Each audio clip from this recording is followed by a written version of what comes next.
In the last episode, I rode to a nuclear power station, then a military testing range, then I rode the Rainbow Road, and then I boiled some water. Let's see how this video goes. Oh, and here's me trying to fit a shoe in my tank bag. I still can't believe I tried that. Let's roll the intro and get on with episode 3. Thanks for joining again, and if you haven't watched them already, episode 1 and 2 already up.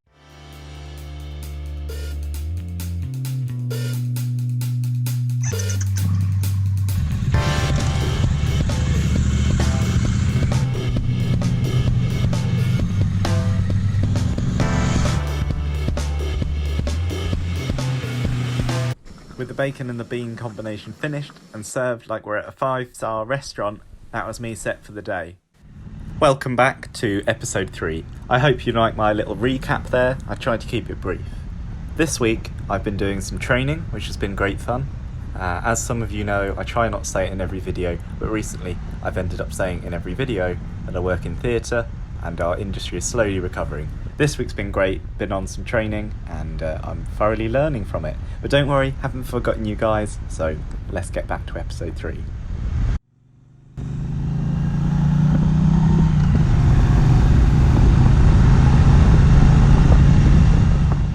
You just saw a brief catch-up of me cooking breakfast. That's something I really enjoyed, and there is some more cooking in this episode towards the end. But, as you may notice, the pan gets quite a lot bigger. But that is through the kind generosity of strangers, so more on that later. The first roads I took on were literally straight lines. Straight lines for about half an hour, I'd say. Every so often there's a little turn, of course, they can't go on straight forever, but it was this stage I regretted even bringing my sat-nav with me. The roads were so simple, and as you notice, there's not a lot of people around. Now, the fun fact of not a lot of people being around means that you should be able to read the road ahead and spot anything coming up. Well, as I was on a long stretch doing whatever speed you're meant to do on these roads, I noticed nothing in the distance. But when I looked in my mirror, I noticed this very large black bag in the middle of the road, or what appeared to be a black bag, and I thought to myself, surely I would have spotted that before I drove past it.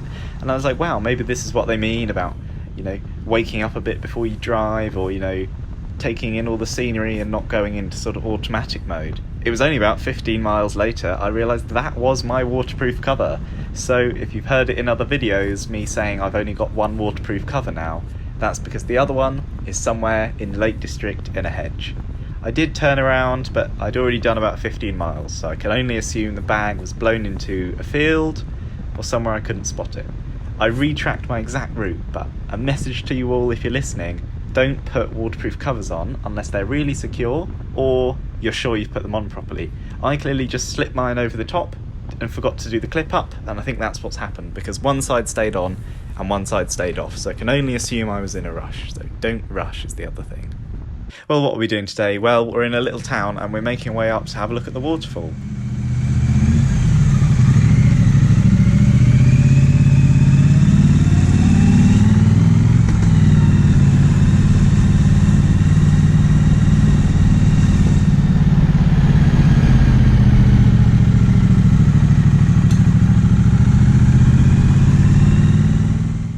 I got all the way to the top of this road, only to find there was no parking, and this was a very old sat-nav route.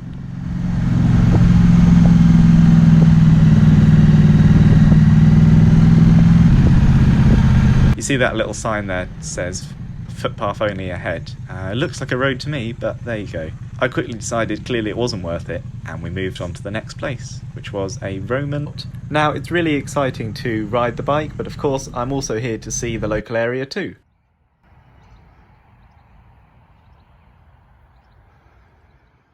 After having a look at the ruins, I got back on the bike and we headed back towards Kirkstone Pass. Now, in my last video, I said I don't have any interesting footage of Kirkstone Pass. I'm not really sure why I said that, because here's some great footage. Lovely sunny day, not a lot of people about, so not sure where I got that idea from. Here's some great footage of Kirkstone Pass.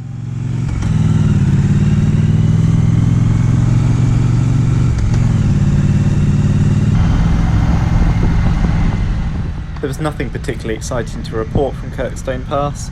A lot of the cars that were in front of me pulled over. That could just be by chance, or they could be letting me past, but that's really kind of them. I then felt sorry to disappoint them, that I wasn't about to hair down this road at a million miles an hour, and instead was only here to Pootle, probably just as fast as they were.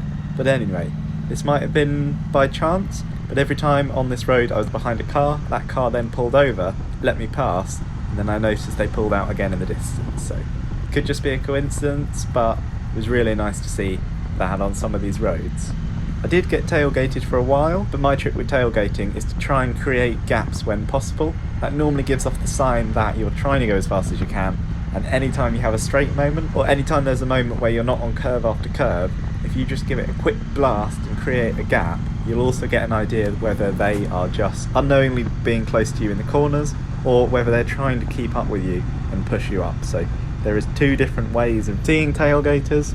But also as well, you can actually just pull over. There's no shame in just pulling over and letting them pass, and hopefully they'll go on to bother the next person rather than continuously bother you. It's just one of those things really, it depends what your view is, but to be honest, if they are tailgating you, they're not the driver that you'd want behind you anyway. Possibly a BMW, but it doesn't always have to be a BMW actually.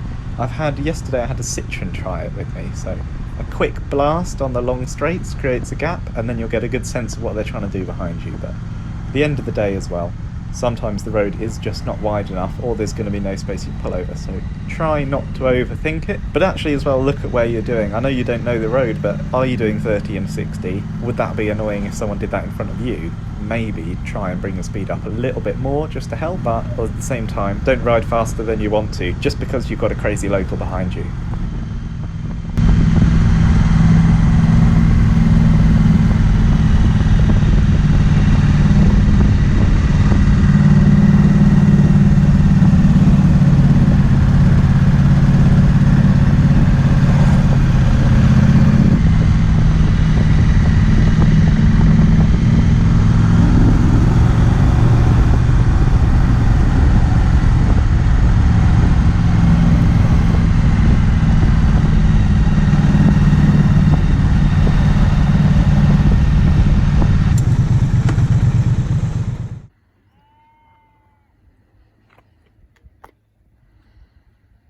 I then made my way back down to Eskdale and had a cheese roll.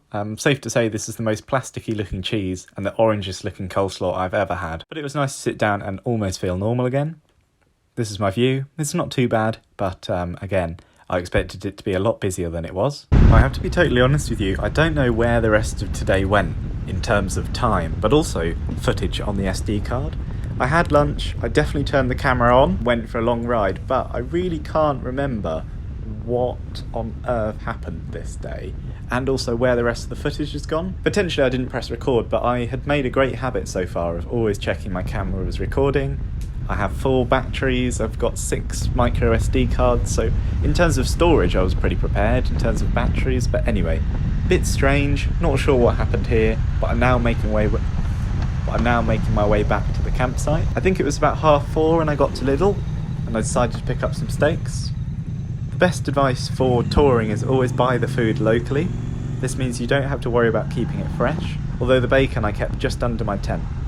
This is because it wasn't a particularly hot day and the grass was wet for most of the trip, so actually the bacon stayed cool, and unless it has a horrible smell, I've had bacon before that's been out of the fridge for a day or two and I never felt any difference. So bit of a risk, probably wouldn't do this while I was wild camping, but as well, with this bacon you can't buy just a small pack, you have to buy a pack of 8 rashers or something. So I kept bacon and beans under my tent and they were still there when I got back.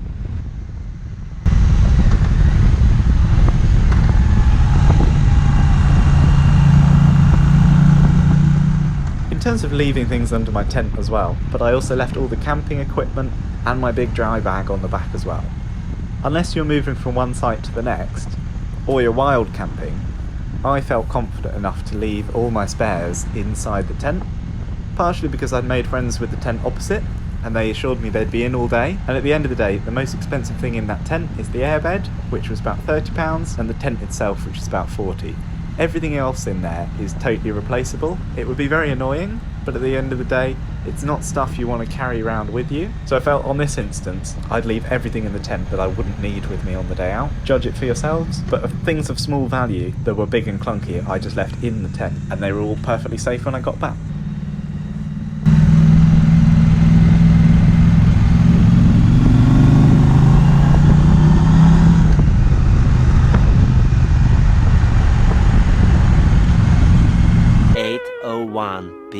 Hi everyone, you might have noticed the pan's got a lot bigger. The lovely folks over there in that tent saw me with my piddly little pan set up and kindly offered me this. I tried to give them a cider and they said no, but they're so kind, and it's people like them that give me hope that there are still nice people out there. So we're just going to chill out with these steaks, and next time I'm going to add little sachets of salt and pepper in there, but you know, I can't be picky. I've got 2 big fat steaks and some peppercorn sauce ready. I'm also doing rice and some eggs as well. So again, what nice people. If you ever see this, people over there, Stephen, thank you so much.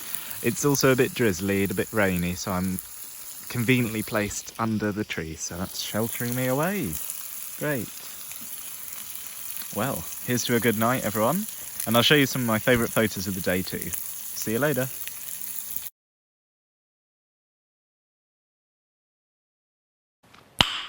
Nice.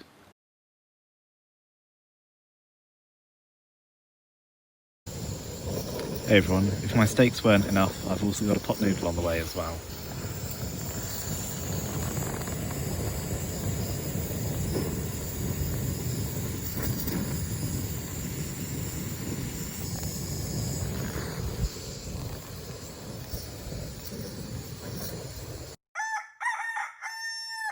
The next morning. The next morning it was time to pack away and leave the campsite. It was great. It cost me £20 a night, and I managed to get one more night in the Peak District, which is where we're heading now. You saw the unboxing, and I thought I'll stick a camera on my head and show the sped up version.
Hey everyone, we're here at the Forest of Bowland, Forest of Bowland, however you say it, and we're just making our way through the Yorkshire Dales. It's gone all a bit drizzly and lots of little flies around, which is getting irritating.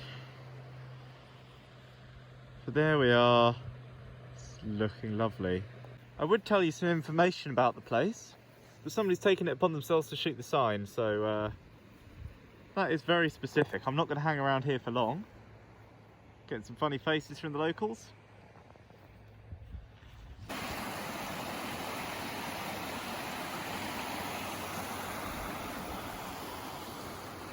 Here's the bike, we're all packed up. I did try and find the waterproof bags from this side and this side, but what happened was one flew off and I went, oh, that's really weird. Who's leaving rubbish bags in the middle of the road? Surely I would have spotted that before I passed it. And it was only after about 10 miles of pure straight 60-mile-an-hour road that I suddenly clocked that that was my waterproof cover. So I turned around, I retraced my exact routes. The tracker pings my location every few miles. And obviously when you're travelling at 60, you get a really detailed route list. I'm over it now. It's a bit annoying, but we've got past it. So to avoid making the same mistake again, I've taken the other waterproof cover off. All looking lovely. Let's carry on the journey. And we're going to end up in Buxton, where we have camping for one final night before I have to do some work and buy a few more bits before we can do this again. So here we go, looking beautiful.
Hello everyone, we've just stopped in Skipton. We're a little bit further away than I thought from the campsite.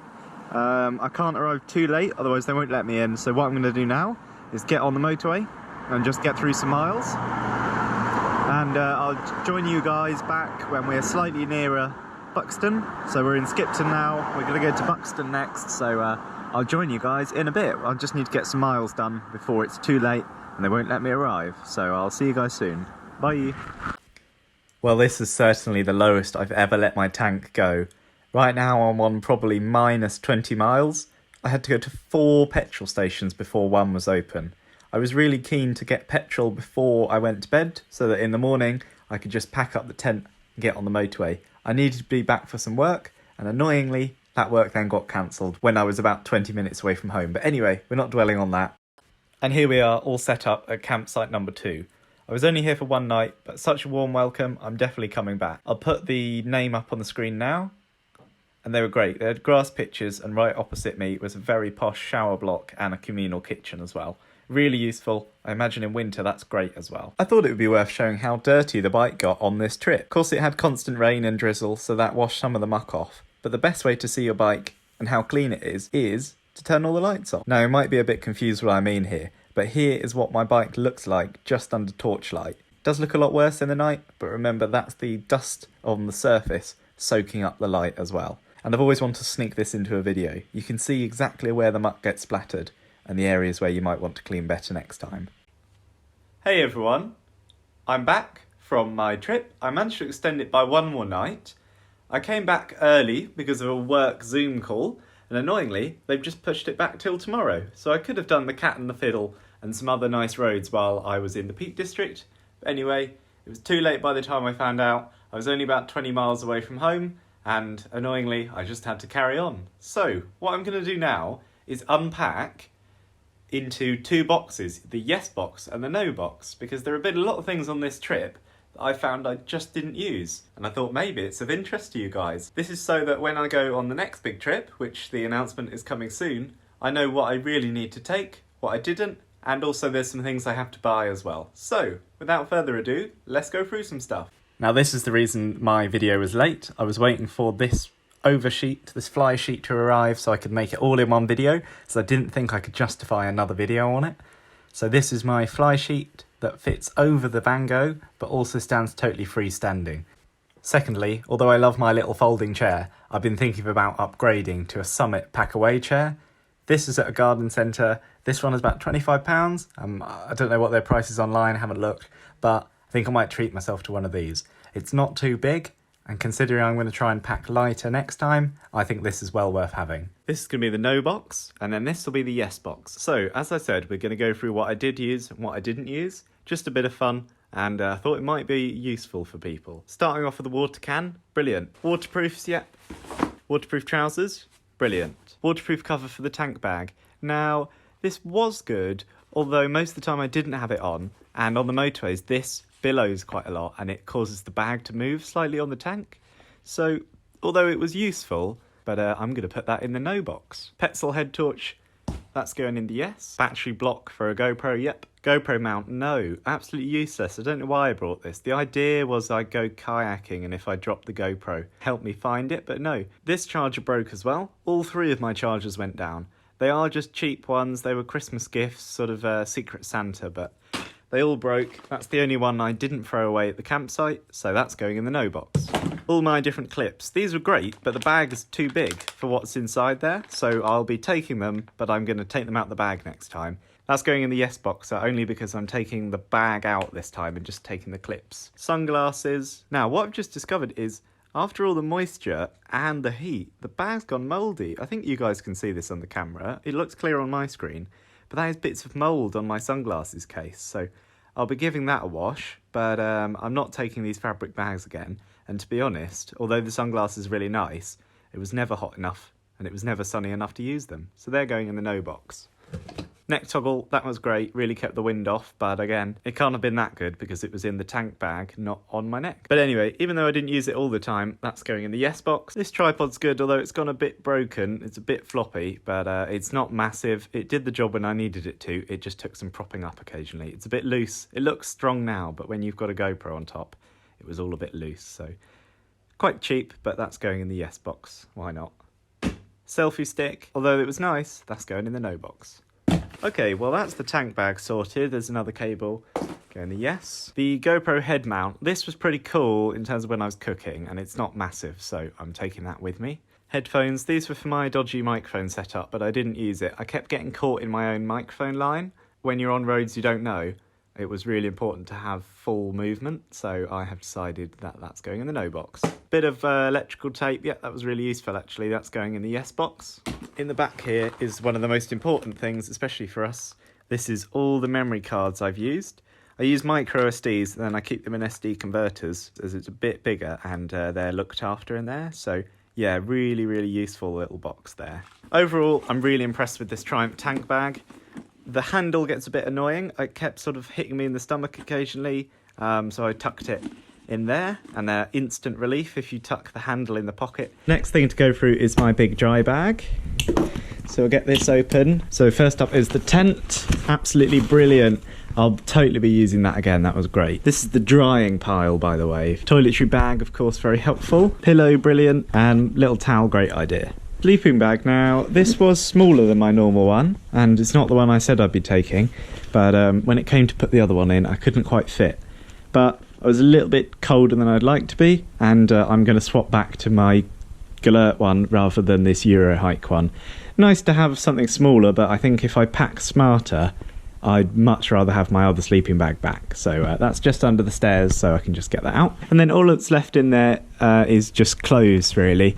Some of the extra jumpers I brought too many jumpers, and the same with socks, pants, and shorts and jeans. I didn't need that much change of clothes, so what I'm going to do next time is think more carefully about what I was changing every day, and just live in the same jumper for a while. Okay everyone, we're back. This is pannier number 1. This is my old, hard to tell, bowl. No, absolutely useless, didn't use it once. These were brilliant. Windshield, yeah, it was nice. If it was bigger I wouldn't bother taking it again. I only used it a few times, but when I did, it did make all the difference. That's going in the drying pile. Okay, Trekology sleeping mat, absolutely fantastic. That's definitely going in the yes pile. Tin of beans, nice to have, but I've been carrying around them since the start, and I won't bother bringing anything this big. Although that packet of camping food really did come in useful last night. I went to 4 petrol stations before I found one that was open, and it didn't have a great food selection, so it was really nice to have something tasty and delicious already on the bike. I mean, when I got to the campsite, all I did was heat up some chili con carne, which is delicious, and then I had a bit of time, so I did some rice packet as well. Now, 2 gas canisters. One of these gas canisters is damaged, so I think this one might be faulty because it's full. You can hear it all sloshing out, but it wasn't giving out the same amount of gas possible. And sadly, that brings us to the end of episode 3 and my Lake District trip. I had got quite a lot of footage. Most of it was B-roll in the end, but thank you so much for being a part of this journey with me. Next up is very exciting. This Friday, the 31st of July, the announcement video goes up. Most of you have probably guessed. My hints were pretty obvious, but I'm really looking forward to it. The trip is just under 2,000 miles long, and I'm going with my friend Jason, who doubles as both a great cameraman and a good laugh as well. He'll be on his bike, I'll be on mine. We've both got GoPros, and we're camping all the way. So I'm really looking forward to sharing that with you guys as well. So thank you so much for watching. If you haven't subscribed already, please do. And in 2 weeks' time today, I will be on the final few days of our trip, and then we'll have a lot more to watch. So coming up soon is something great. Thank you so much for watching. Subscribe if you haven't. Bye.